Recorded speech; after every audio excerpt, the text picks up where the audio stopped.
누가복음 15장 20절입니다.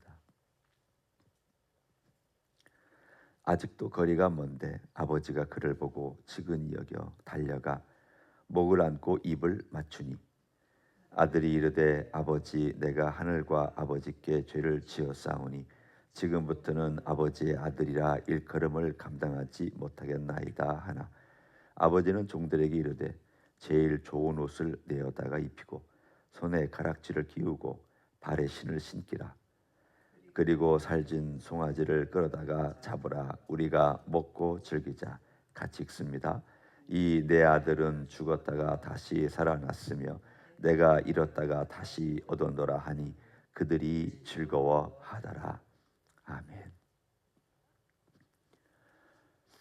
이 비유 중에 가장 아버지의 마음을 잘 대변해주고 있는 대목이 있다면 바로 20절 여러 동사들로 나와 있는 그 표현들입니다.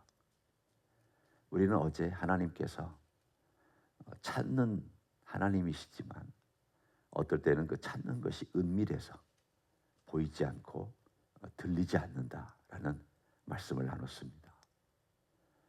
여러분도 예수 그리스도를 알게 된 게 가만히 생각해 보면 상당히 은밀합니다. 신비롭습니다. 다 복음을 접했다고 믿는 것도 아닙니다. 전도 받았다고 다 교회 나오는 것도 아닙니다.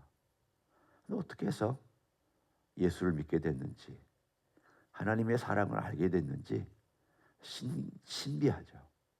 그런 점에서 볼 때 하나님의 역사는 대단히 은밀하고 우리가 예측할 수가 없습니다. 하지만 또 하나님께서 행동하는 내용 가운데 그분의 기쁨을 극적으로 표현한 이 표현들이 있습니다. 오늘 그 아버지가 보여주고 있는 그 표현들 20절 바로 제가 읽었던 본문입니다. 5개의 표현이 나옵니다. 아직도 거리가 먼데 아버지가 그를 보았다. 아버지가 그를 보았다라는 것은 그 아버지가 그 자리에 늘 있었다라는 뜻입니다. 보통 유대 마을의 동네는 언덕배기에 지어집니다. 적군들로부터 방어하기도 좋게 하기 위해서 그런 목적도 있습니다. 그러니까 이 아버지가 자기 마을에서 빠져나와서 언덕배기 어느 지점인가에 가서 늘 아래를 자기 마을 올라오는 그 길 아래를 내려다보고 있었습니다. 내 아들이 언제 올까? 종들이나 또 다른 사람들이 그 아들 안 돌아옵니다. 이미 세상으로 간 그 아들 죽었는지 살았는지 기별도 없고 그런데 뭘 거기서 기다립니까? 아무리 사람들이 얘기를 해도 그 아버지는 그 자리에서 저 멀리 내다보고 있었습니다. 나그네가 하나 지나갈 것 같으면 내 아들인가 싶어가지고 자세히 보고 아니면 실망하고 그렇게 해서 해가 또 치면 자기 집으로 돌아와서 잠을 청하고 또 그 다음날 할 일이 있으면 하지만 또 시간이 되면 그 자리에 가서 또 기다리고 이러기를 하루 종일 어떤 때는 매일 그리고 얼마나 많은 기간 동안에 이 일을 했는지 성경은 말하지 않지만 아마도 수년 동안 이 일을 했을 것입니다. 그러니까 거리가 먼데 아버지가 그를 보았다 그랬습니다. 일하다가는 보기가 어렵습니다. 집안에서 편히 있다가도 보기가 어렵습니다. 이 아버지는 분명히 이 아들이 볼 수 있는 가장 좋은 자리, 내려다볼 수 있는 가장 경치가 좋은 자리이지만 동시에 전체를 다 볼 수 있는 자리에 늘 왔던 그러한 것임에 틀림이 없습니다. 그런데 어느 날 보는 순간 즉각 자기 아들이라는 것을 알아챘습니다. 보면 알잖아요. 걸음걸이나 모양이나 등등을 보면은 자기 아들인지 아닌지를 알잖아요. 그러자 그 가슴이 막 뛰고 심장이 부풀어 오르고 그 마음속에서 내 아들이다라는 그 생각 때문에 오늘 본문에 측은히 여겼다. 그 아들의 행색을 보면서도 측은히 여겼고 또 그 아들이 얼마나 힘들었으면 나에게까지 다시 돌아오겠느냐라고 하는 그 마음 때문에 측은히 여기는 그 마음이 이 한 표현 가운데 그대로 녹아들어 있습니다. 그리고는 달려갑니다. 여러분, 노인들이 달려가려면 굉장히 위험한 거죠. 더군다나 내리막길을 달려간다는 것은 굉장히 위험한 일입니다. 평지도 달려가는 게 어려운데 거기에다가 우리가 지금 현재 입고 있는 것처럼 바지를 입고 사는 문화가 아닙니다. 노인들은 긴 두루마리, 짧은 옷을 안에 무릎까지 오는 그런 속옷을 하나 입고 겉옷은 길게 거의 정강이 아래 저 아래까지 발 아래까지 치렁치렁 내려오게 옷을 입습니다. 보통 그 두 개를 같이 입습니다. 그러니 달려가려면 어떻게 해야 됩니까? 끌어올려야죠. 이거 끌어올려서 허벅지가 나오도록 그 아버지가 정신없이 두 손으로는 자기 옷을 이 허벅지 위에다가 끌어올려서 쥐고 그리고는 그 아들을 향하여 그 노인네가 언덕길을 달려서 아들을 향하여 나아가고 있습니다. 그리고는 그 아들 앞에 왔을 때 오늘 네 번째 목을 안고 입을 맞췄습니다. 목을 아는 것은 그 아들을 얼마나 보고 싶었으면 그렇게 했겠습니까? 또 입을 맞췄다라는 것은 다 필요 없다. 네가 온 것만 해도 이제 다 된 거다. 너는 내 아들이다. 가장 친한 사람, 가장 친한 관계에서만이 행하는 입을 맞추는 행위를 오늘 마지막에 행하였습니다. 이걸 보면 우리는 어제 본문을 통해서 하나님께서 은밀하게 일하시고 계시긴 하지만 그러나 적극적으로 또한 일하시는 하나님이라는 모습도 보여주고 있습니다. 그러니까 이 비유를 보면 하늘이라는 표현을 통해서도 우리가 하나님의 마음을 알 수 있고 또 아버지의 그 이 행동과 표현을 통해서도 하늘 하나님, 하늘에 계신 하나님의 그 마음을 알 수가 있습니다. 그러니까 하나님이 어떻게 하시느냐, 이 다섯 가지 내용하고 똑같이 행합니다. 늘 우리를 보고 계십니다. 그리고 측은히 여깁니다. 그리고 그 측은히 여기는 마음을 가지고 그분이 먼저 달려와 주십니다. 그리고는 목을 안고 화해 입술로 그 아들을 껴안고 키스를 합니다. 이 다섯 가지 내용을 보면 하나님께서 인간의 구원을 위해서 어떤 희생을 치렀는지 그리고 무엇을 했는지를 암시하고 있습니다. 즉각적으로 얘기를 하지 않습니다. 그러나 오늘 이야기를 통해서 예수님께서 이 마음을 전해줬을 때에는 내가 그 아버지처럼 왔다. 내가 그 아버지의 마음을 가지고 너희에게로 왔다. 너희를 끌어안고 너희에게 입을 맞추고 너희가 하나님 아버지를 아버지라 부를 수 있게끔 하기 위해서 내가 왔다라고 사실은 이 이야기를 통해서 말씀해주고 있습니다. 죄인들이 주님께 왔습니다. 또 세리들이 주님께 왔습니다. 그들은 둘째 아들 같은 사람들입니다. 도무지 자격이 없습니다. 삶도 자격이 없고 생활 모습도 자격이 없고 모든 면에서 바리새인들이나 서기관들이 볼 때는 찌질이들이죠. 인생을 왜 그렇게 사냐고 손가락질받기에 합당한 사람들입니다. 정말 그들은 그랬습니다. 그런데 그들이 예수님의 초청을 받고 그 자리에 와 있을 때에는 그리고 같이 그 식사를 할 때에는 이 작은 아들 같은 마음이기 때문에 온 것입니다. 나를 받아주는 데가 어디냐? 나를 인정해 주는 데가 어디냐? 잘난 사람들은 인정해 주는 데가 많습니다. 돈 많은 사람들은 초청해 주는 데가 많습니다. 세상에 높은 사람들은 사람들이 꾀입니다. 모입니다. 그렇지만 이런 사람들에게 사람들이 옵니까? 아무도 그 곁에 안 옵니다. 그냥 죄인들끼리 만나고 세리들끼리 만날 뿐이죠. 일반 사람들도 오지 않습니다. 왜? 그들은 죄인이니까. 어울리면 안 되니까. 어울리면 똑같은 류의 사람이 되니까. 그렇지만 예수님은 그들을 찾아오셨고 아버지가 보여준 것처럼 자기의 수치를 무릅쓰고 달려서 그 죄인을 만나기 위해서 먼 거리를 달려서 내려와서 그 목을 안고 입술로 입을 맞추고 그리고는 기뻐하며 잔치를 벌이는 이야기를 우리들에게 전해주고 있습니다.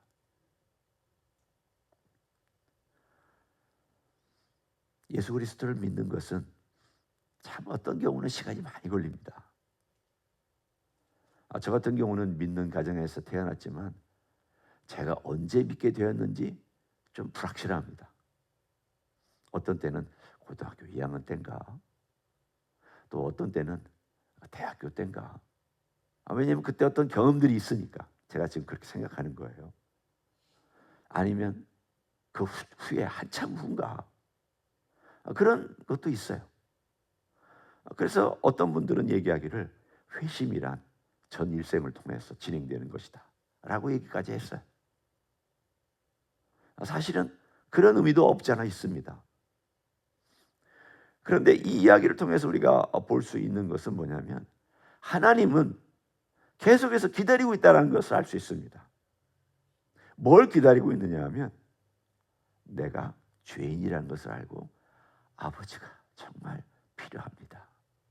예수님이 정말 필요합니다. 라고 고백하는 그 순간을 아버지는 기다리고 있다는 거예요. 그렇지만 그렇다고 아버지가 가만히 있지만은 않는다는 거예요. 아버지도 애쓰고 계시죠. 아버지도 노력하시죠. 아버지도 예수님 보내셨죠. 예수님 우리를 위해서 십자가 지셨죠. 예수님 우리를 위해서 피 흘리셨죠. 다 하셨죠.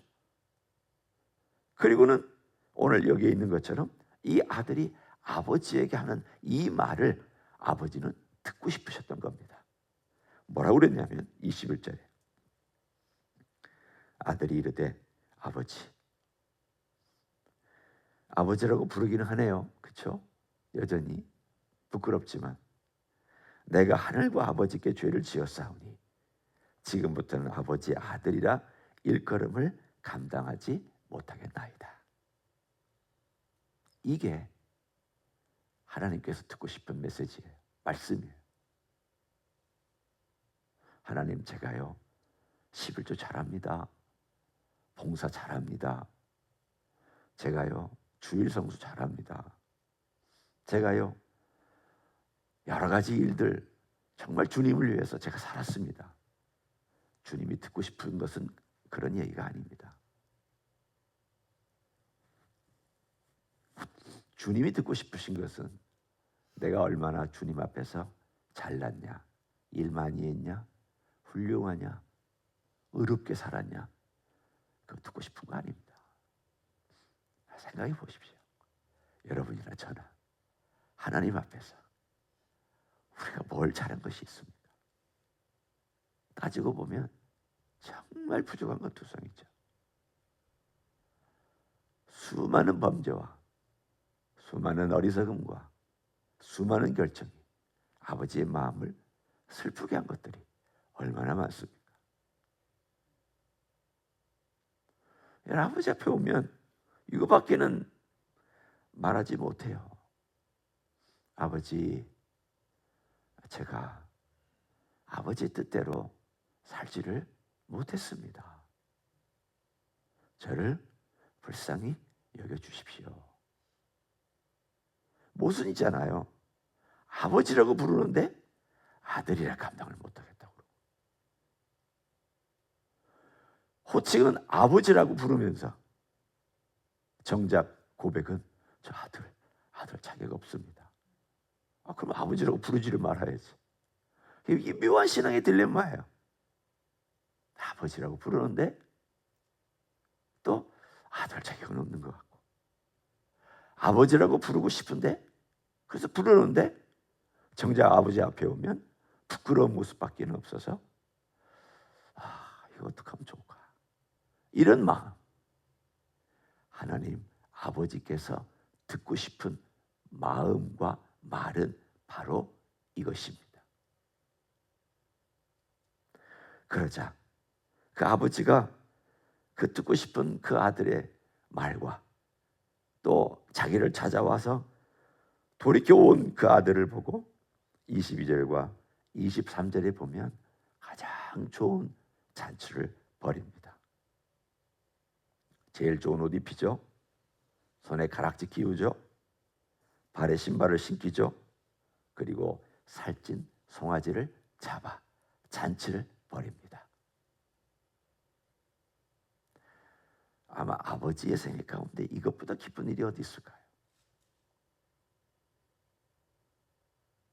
저는 이 비유를 통해서 우리 주님께서 하늘에 계신 아버지가 얼마나 기뻐하는지를 이것보다 더 잘 표현하는 그런 표현은 없다고 생각합니다. 성경 어디에 그런 표현이 있습니까? 물론 비슷하게 나와 있는 표현들이 있긴 하지만 하늘에 계신 아버지께서 이렇게 기뻐하신다라는 것을 정말 아들이니까 알잖아요. 하나님 곁에 계시는 분이고 삼위일체 하나님이시니까 아버지의 마음을 제일 잘 알잖아요. 그 제일 잘 아는 아버지의 마음을 이 비유를 통해서 우리들에게 고스란히 전달해 주고 있습니다. 이것 봐라. 이 비유 속에서 아버지가 너를 위해서 제일 좋은 옷 입히고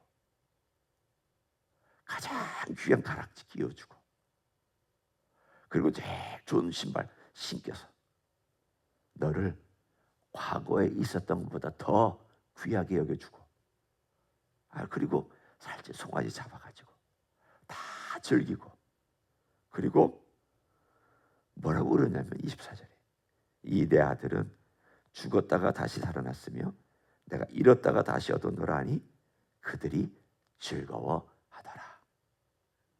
다 즐거워했다고 말씀하고 있습니다. 여기까지만 해도 하나님 아버지의 마음을 우리는 알 수 있습니다. 하나님 아버지는 이제 우리 이야기를 종합해 보면 이런 거죠. 하나님 아버지는 한 영혼을 돌이키기 위해서 여러 모양의 수단과 방법과 조건과 환경을 사용하십니다. 그리고는 그 사람이 그 환경 속에서 내가 이분이 필요하다. 그런 마음이 들 때 그런 마음을 열고 두드리고 무언가 찾으려고 할 때에 달려와서 만나 주십니다. 그리고는 그가 하나님의 사람이 되면 하늘의 아버지가 제일 기뻐하고 천군 천사들도 기뻐하고 우리 주님이 기뻐하신 것은 말할 것도 없고, 그런데 이 모든 걸 위해서 공통적인 것들은 찾았다. 아버지는 멀리 눈을 찾고 있었습니다. 기다리면서 찾고 있었습니다. 양 한 마리를 잃어버린 목자는 한 마리를 찾아다녔습니다.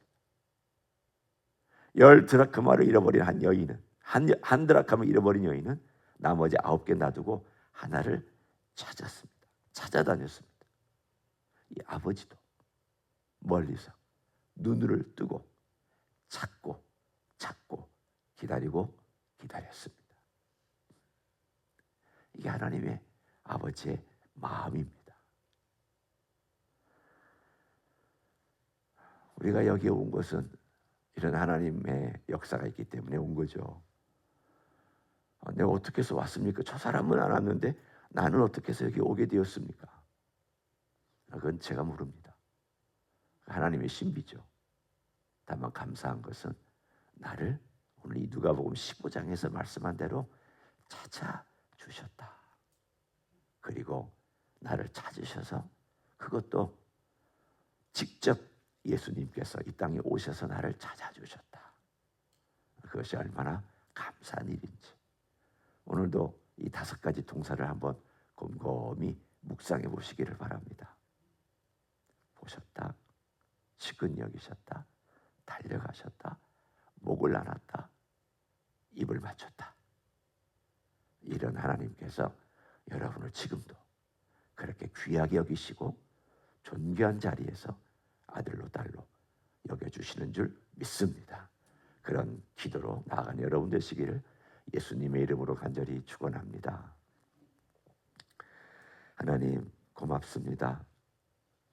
연약한 우리를 불쌍히 여기셔서 자신의 아들 예수 그리스도를 이 땅에까지 보내주셨습니다. 우리를 찾으려고, 잃어버린 양들을 찾으려고, 잃어버린 드라크마를 찾으려고, 잃어버린 아들을 찾으려고 그렇게 놀라운 역사를 일으켜 주신 것을 감사를 드립니다. 오늘도 그런 귀한 사랑이 우리 가운데 있음을 믿고 감사합니다. 그 사랑 안에서 오늘도 기도하고, 그 사랑 안에서 오늘도 찬양하고, 그 사랑 안에서 오늘도 주님 만나고, 그 사랑 안에서 아버지께 가까이 가는 귀한 아침이 되게 축복하여 주시옵소서. 이제는 우리 구주 예수 그리스도의 은혜와 하나님 아버지의 극진하신 사랑과 성령 하나님 교통하심의 역사가 오늘도 우리 주 예수 그리스도의 은혜와 가운데, 아버지의 사랑 가운데, 성령의 인도함 가운데 거하기를 원하는 이 자리에 참여한 모든 종들 위에와 주임지 히스교회 위에와 이민교회들과 한국교회들과 선교사님들 위해 이제로부터 영원히 함께 하실지어다. 아멘.